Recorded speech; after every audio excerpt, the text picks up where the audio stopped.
جاری پانی کا گزشتہ سبق میں اسباق میں جامد رکے ہوئے پانی کا تذکرہ ہوا تھا. رکے ہوئے پانی کون کون سے ہیں اور دنیا میں کہاں کہاں ہیں. اب آب جاری کا تذکرہ آج شروع ہونے لگا ہے. آب جاری بہتا ہوا پانی کسے کہتے ہیں؟ تو اتنی بات تو تمہید کے طور پہ آپ سمجھیں کہ دنیا کے اندر بارش تو ہر جگہ ہی ہوتی ہے اور پہاڑی علاقوں میں برف باری بھی ہوتی ہے. جو پانی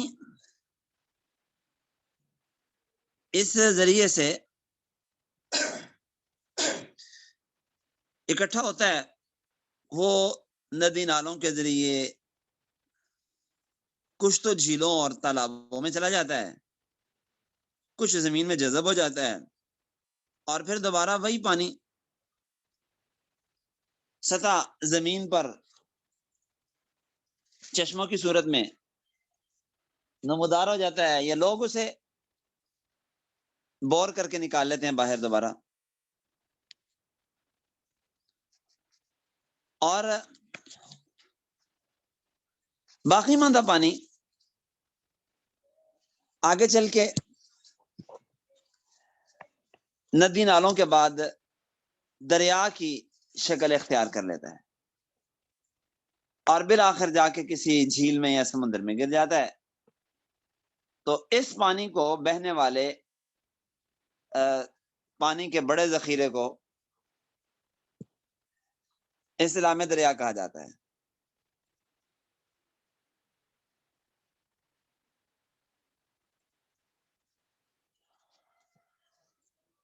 دریا پانی برف سے بھی لیتے ہیں اور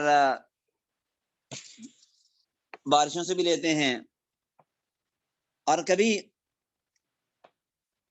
زمین دوز پانی پھوٹ کے بھی دریا کو مستقل روانی بخشتا ہے اور تقریباً نصف حصہ اسی ذریعے سے حاصل ہوتا ہے. بسا اوقات بارش بھی دریا کی طغیانی اور جلانی کو بڑھاتی ہے. تو اس اعتبار سے دریاؤں کی 3 قسمیں کی جا سکتی ہیں. مستقل دریا جو کسی جھیل یا گلیشیئر سے برآمد ہوتے ہیں اور زمین کی تہہ سے پھوٹنے والے پانی سے بھی وہ اور بارش سے بھی وہ بہتے ہیں، ان کے بہاؤ میں اضافہ ہوتا ہے ان چیزوں سے. نوبتی دریا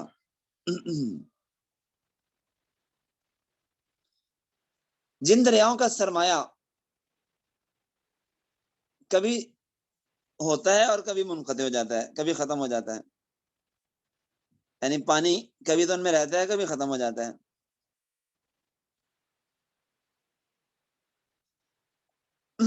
اور تیسرے برساتی دریا. نوبتی دریا عام طور پہ کسی چشمے سے آ رہے ہیں یا کسی گلیشیئر کے پگھلنے سے آ رہے ہیں اور وہ ختم ہو گیا، خشک ہو گیا، یعنی وہ گلیشیئر ختم ہو گیا تو وہ نوبتی دریا ختم ہو جاتے ہیں. یا جیسے کہ ہمارے پاکستان میں راوی ہے، نوبتی دریا ہے کہ انڈیا والے اس کا پانی روک لیتے ہیں اور جب ان کا پانی زائد ہو جاتا ہے ان کی ضرورت سے پھر وہ اسے چھوڑ دیتے ہیں. تو یہ بھی ایک قسم کا نوبتی دریا ہے پاکستان کے اندر جو اس کی صورتحال ہے. برساتی دریا نیم خشک یا ریگستانی علاقوں میں ہوتے ہیں. بارش ہوتی ہے تو وہ دریا بہ پڑتا ہے اور بارش نہیں ہوتی تو وہ خشک ہو جاتا ہے. دنیا کے نقشے پہ اگر ہم دیکھیں تو پوری دنیا میں دریاؤں کا اللہ تعالیٰ نے ایک جال بچھایا ہوا ہے اور کچھ دریا ایسے ہیں جو سمندر میں جا گرتے ہیں خود ہی، کچھ دریا دوسرے دریاؤں میں گر جاتے ہیں اور ان کے ساتھ مل کے پھر سمندر میں جا گرتے ہیں. ہمارے یہاں آپ دیکھ لیں کہ یہ 5 دریا ہیں، جیلم، چناب، راوی، بیاس، ستلج. یہ سارے گرتے ہیں سندھ میں، دریائے سندھ میں، اور وہاں سے پھر آگے سمندر میں جا گرتے ہیں۔ اب دریائے سندھ مستقل دریا ہے، لیکن یہ جو 5 دریا ہیں یہ اس کے معاون دریا ہیں۔ دریائے طاس، دریا کا طاس کسے کہتے ہیں؟ تو دریا کا طاس وہ ہوتا ہے کہ وہ علاقہ جس کا پانی کسی نہ کسی ذریعے سے بہتا ہوا کسی دریا میں شامل ہو جائے، تو یہ علاقہ سارا دریا کا طاس کہلاتا ہے کہ جی اس علاقے کا پانی سارا دریا میں آتا ہے، یہ دریا کا طاس ہے۔ کشمیر، پنجاب، سندھ کے علاقے چونکہ ان کا سارا پانی دریا سندھ میں گرتا ہے، اس لیے سب علاقے دریا سندھ کا طاس کہلائیں گے۔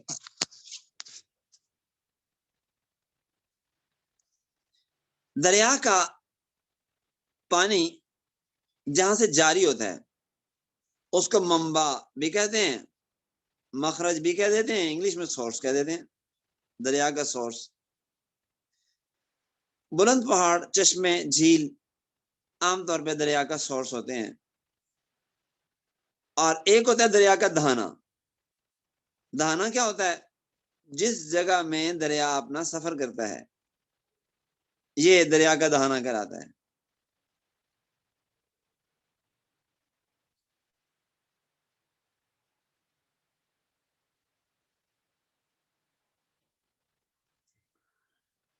تو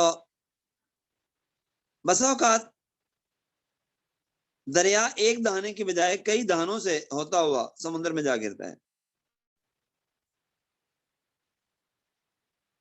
یعنی سمندر میں گرنے سے پہلے وہ کئی شاخوں میں تقسیم ہو جاتا ہے، اور ہر 2 شاخوں کے درمیان تکون نما شکل کی زمین محصور ہو جاتی ہے۔ یہ جو تکون نما جگہ دریا کے 2 حصوں کے درمیان میں آتی ہے اس کو ڈیلٹا کہتے ہیں۔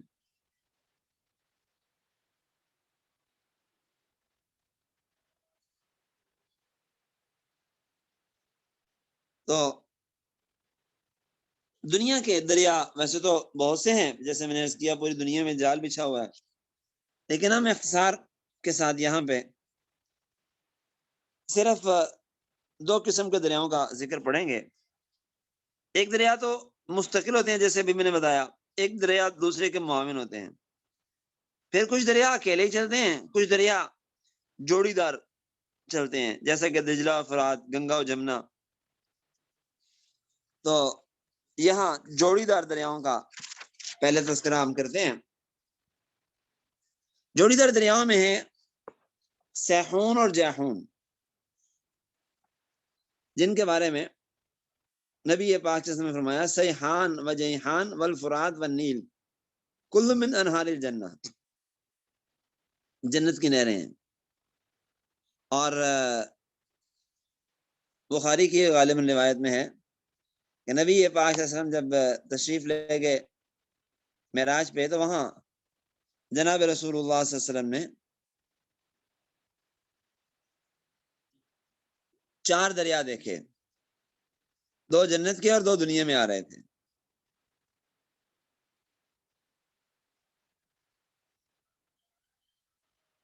تو یہ جیحون اور سیحون کہاں پہ ہیں؟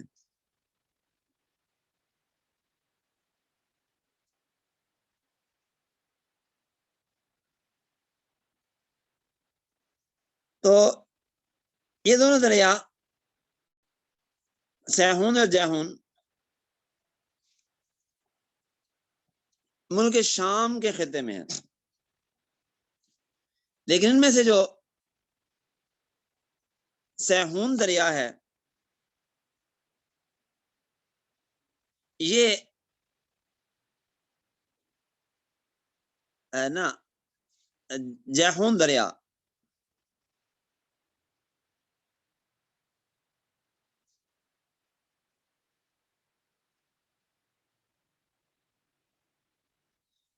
یہ ملک شام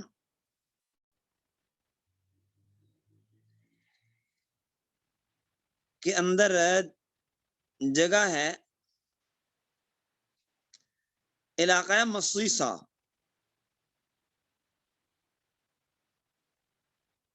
اس کا دریا کہلاتا ہے۔ آپ نقشے میں دیکھ رہے ہیں یہ شہر کے درمیان سے دریا گزر رہا ہے،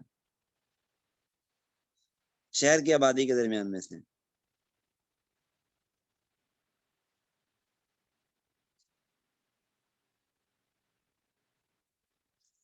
تو یہ آپ دیکھ رہے ہیں سیحان لکھا ہوا ہے، سیحان۔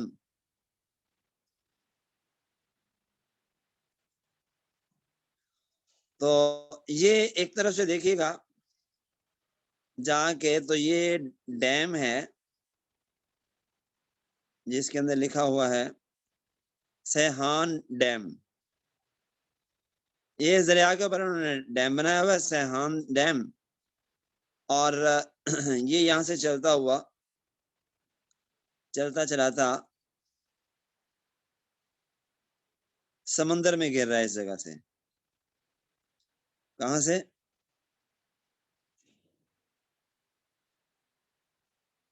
ایدنا صوبہ سے گزر رہا ہے۔ یہ صوبہ آدانہ لکھا، آدانہ نقشے میں۔ تو یہ ملک شام ہی سے کے اندر سے ہی یہ ہوتا ہوا یہ سمندر میں گر رہا ہے۔ لیکن آپ دیکھیے گا کہ اس دریا کے نصف پہ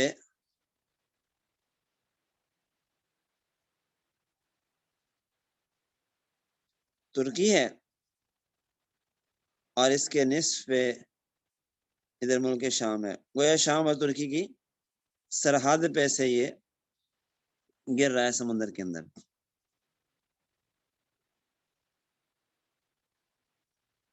اور یہ دیکھیے گا ایک شہر کا نام بھی جیحان ہے یہاں پہ۔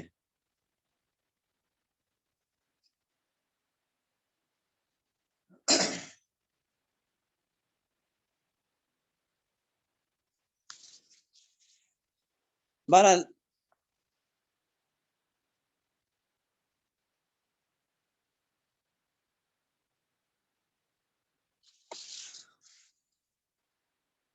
آپ کی کتاب میں لکھا ہے کہ جیحان مصیصہ شہر کا دریا ہے اور سیحان ادنا شہر کا دریا ہے۔ اور کہتے ہیں کہ جمہور مورخین کا کہنا یہ ہے کہ سیحان سیحون الگ ہیں اور جیحان اور جیحون الگ الگ ہیں، لیکن قاضی ایاز نے ان کو ایک قرار دیا ہے۔ مورخین نے قاضی ایاز کے قول کی تردید کی ہے۔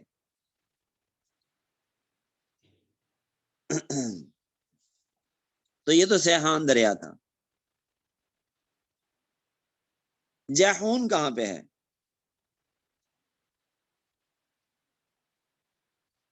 جیحون وسط ایشیا کا سب سے بڑا دریا ہے۔ ہم ادھر سے آ جائیں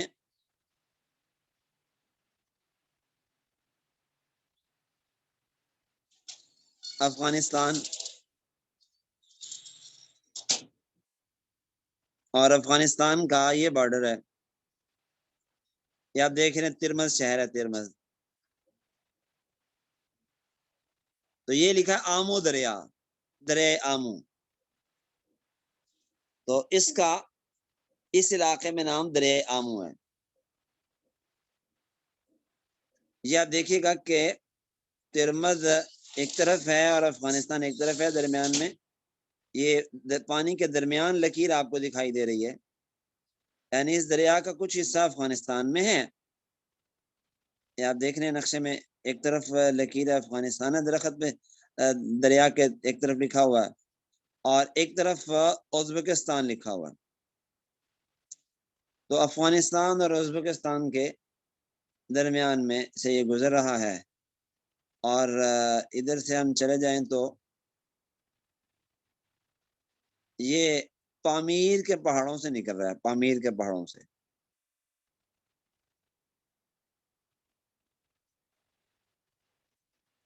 تو تاجکستان، ازبکستان، ترکمانستان، ان سے ہوتا ہوا یہ دریا گزرتا ہے۔ اور یہ ہوتا ہوا بحیرہ اورال میں گرتا ہے.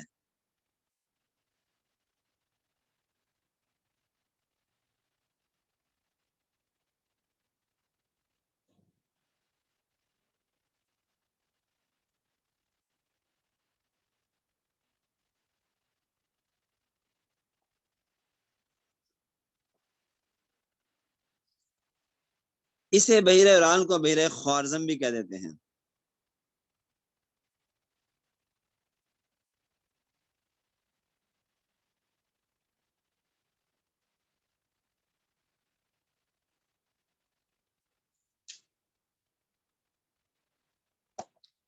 تو یہ دیکھے گا بحیرہ اورال بھی ازبکستان کی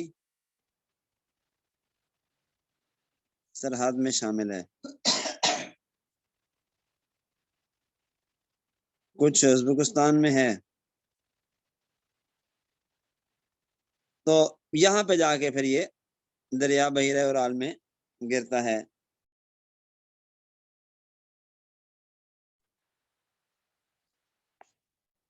اور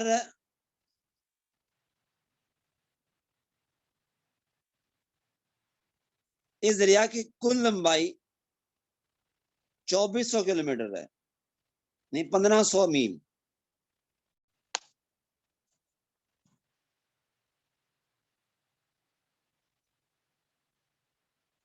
تو یہ دریا سرحد کا کام دیتا ہے.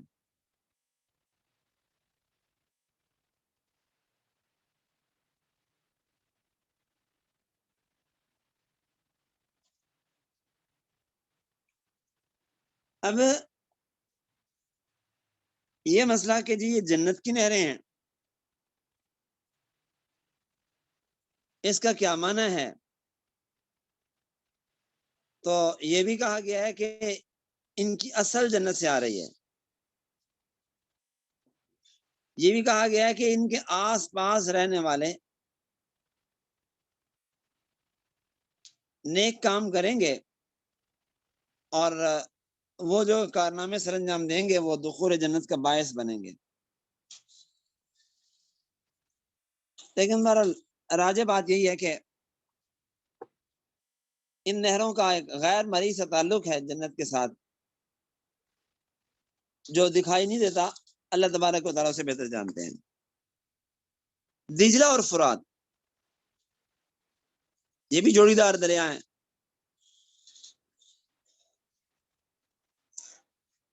فرات کہنا یہ ہے کہ یہ کردی زبان کا لفظ ہے. کرد زبان میں فور کا معنی ہوتا ہے چوڑا، اور رے کا معنی ہوتا ہے بہتا، اور ہاتھ کا معنی ہوتا بھی کا معنی بھی بہنا ہے. تو کہتے ہیں اصل میں لفظ تھا فر رے ہاتھ، معنی وسیع پیمانے پہ بہتا ہوا پانی. تو محققین کہتے ہیں کہ یہ اس لفظ سے نکلا فرات کا لفظ. 2780 کلومیٹر لمبا ہے، اور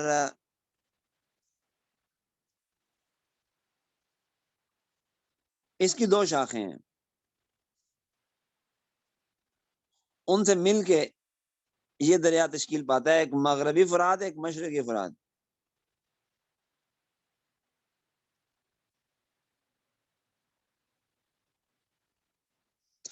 ان میں سے جو مغربی فرات ہے جسے کارا کہتے ہیں، وہ موجودہ مشرقی ترکی میں،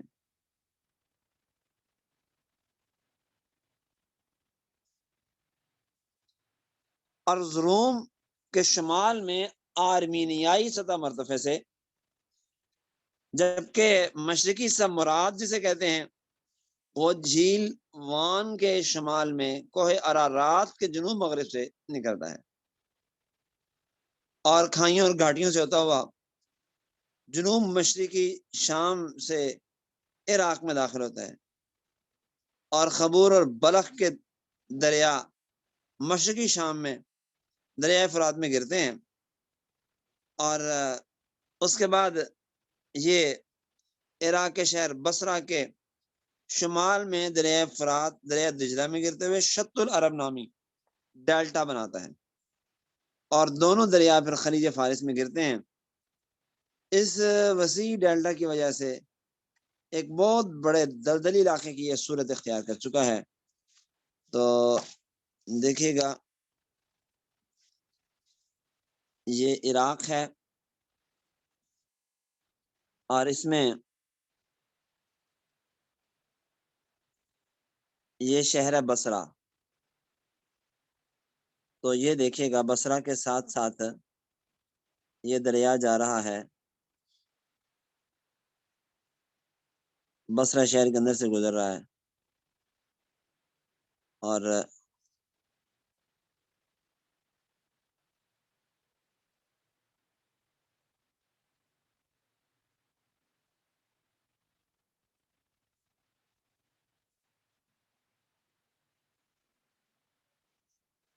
یہ جی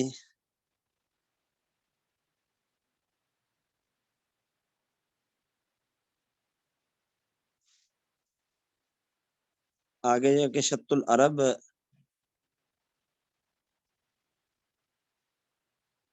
کا نام پاتا ہے یہ۔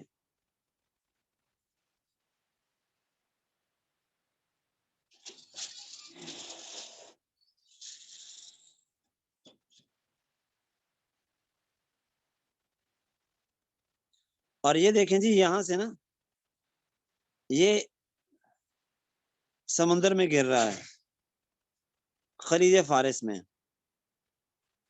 یہ دیکھیں جی یہ خلیج فارس ہے، اور یہ بصرہ سے گزرتا ہوا یہ شط العرب، شط العرب مانا دریائے فرات اور دریائے دجلہ اکٹھے ہوتے ہیں اور یہ یہاں سے گزرتے ہیں۔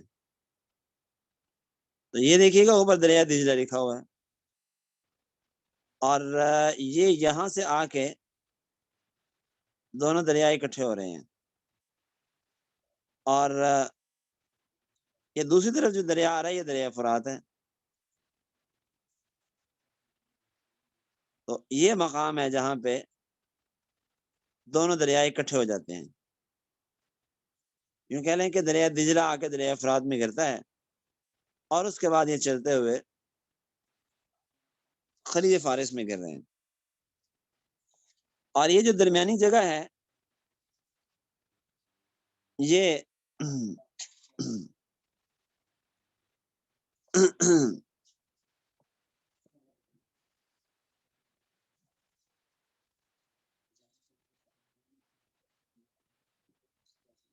جسے میں نے بتایا کہ ڈیلٹا کہتے ہیں، یہ آپ کو ڈیلٹا دکھائی دے رہا ہے درمیان۔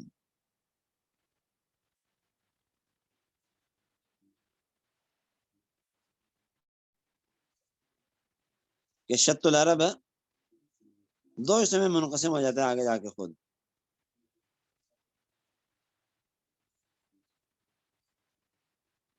اور ایک طرف دیکھیں اب قارون دریا بھی آ کے اس میں گر رہا ہے، اور ایک طرف چھوٹا سا اسی دریا کا حصہ آ کے دوسرے دریا میں مل رہا ہے، اس کو بھی اب